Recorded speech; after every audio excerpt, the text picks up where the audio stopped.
alligator bait. Now, some of you might have seen this video of a black guy talking to a store owner about the history of black babies being used as alligator bait. So what I'm gonna do now is show you that not only was this done in this country, but in old newspapers, it was treated like a normal thing. Now first I'm gonna go to the Roanoke Daily Times, and this was on Friday, June 20th, 1890. And you know, these newspapers are kind of old, so you know, it's not gonna be as easy to read, but I'm gonna go ahead and read it. Babies for crocodile bait. Babies wanted for crocodile bait will be returned alive, says a Ceylon paper. If newspapers abounded in Ceylon as much as crocodiles do, advertisements worded like the foregoing will be common in their want column.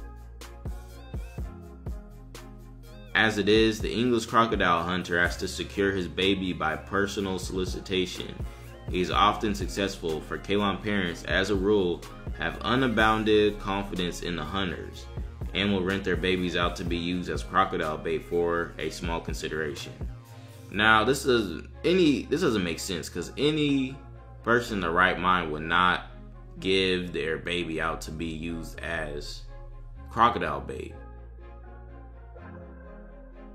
You already know, if you've seen the video that I talked about earlier, that the guy said that a lot of times they just took the babies, okay?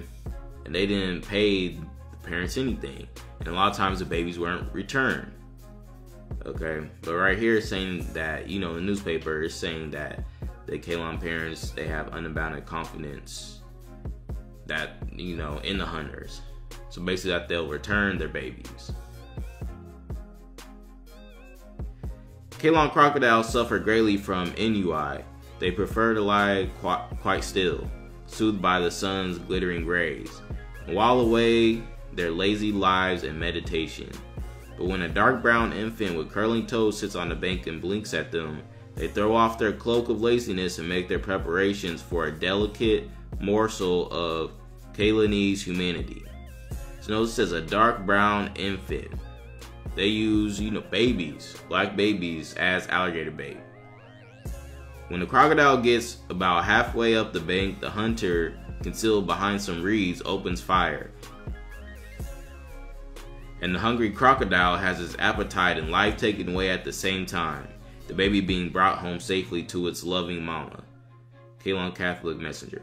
So it says a baby being brought home safely to its loving mom and all that, but obviously that didn't happen every time, okay? That is a huge risk. You know, it says a hungry crocodile, you know.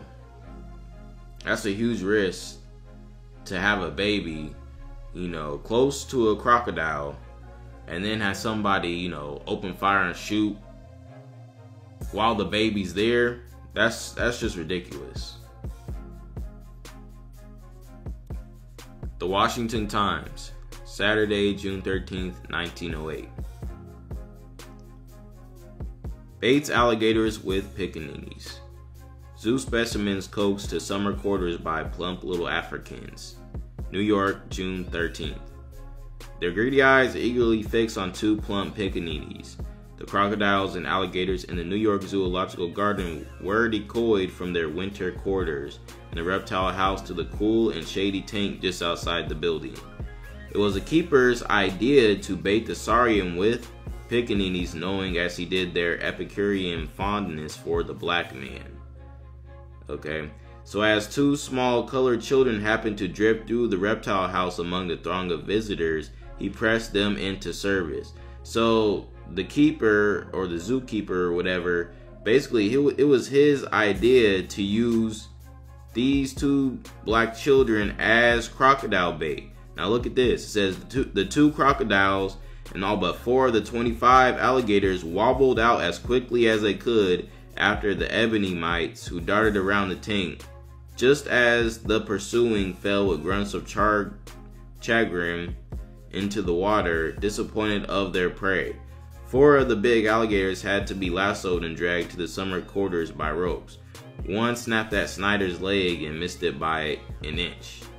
So these two two black children were basically used as alligator bait so that they could actually catch alligators and crocodiles, okay?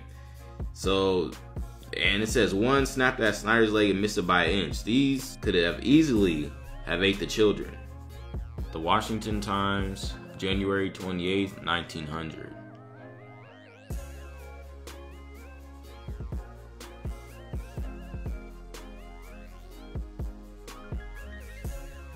Branson of Knoxville, an American artist, really enjoys obscurity.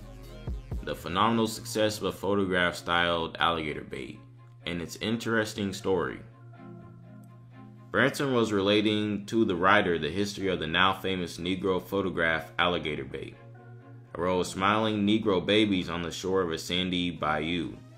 His partner showed it to him, declaring that it would prove popular and had it copyrighted.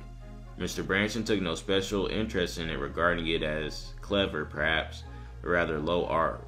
And this story is related to show from what very small beginnings very popular pictures grow.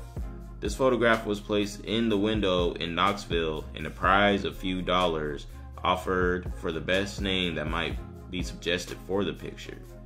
Titles came in thick and fast. One young man who was working in a hardware store nearby called in from the door, "Put me down for alligator bait."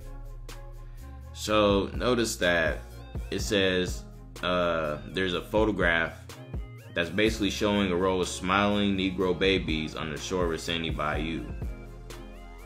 So as you can see, this is very demonic, because you have people painting photographs, painting pictures of our people, depicting them as alligator bait. And it's not like anybody's saying, hey, there's something wrong with this. Alright, they're just acting like it's a normal thing. The Richmond Dispatch, Tuesday, October 11th, 1898.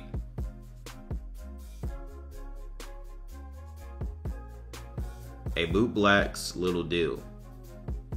A dispatch reporter Sunday morning witnessed a little deal on the corner of 7th and Broad Streets, in which the two parties interested in the speculation were dusky bootblacks, one being that of a size known as alligator bait, and the other a much larger specimen of the tribe. So notice that they are using this word alligator bait to refer to our people. The Times Dispatch, Richmond, Virginia, Friday, July 7th, 1905. Frank Crawford forsakes music for speech other cases. Joe Mitchell and Joe Johnson, two pieces of alligator bait, stole a chunk of lead and were whipped in the presence of Sergeant Thomas at the police court yesterday morning. So here it is again. Black people being referred to as alligator bait. So as you should clearly be able to see now, black babies were actually used as alligator bait back in this time period, and it was known as a common thing. In fact, you even had people referring to our people as alligator bait, okay, because that's just how common it was. And nobody thought this was like a crazy thing that was going on. It was just something that happened. And they said in one of the newspapers that they would actually return the babies alive. A lot of times that would not happen. Just think about it. You got a baby that's close to an alligator. Okay.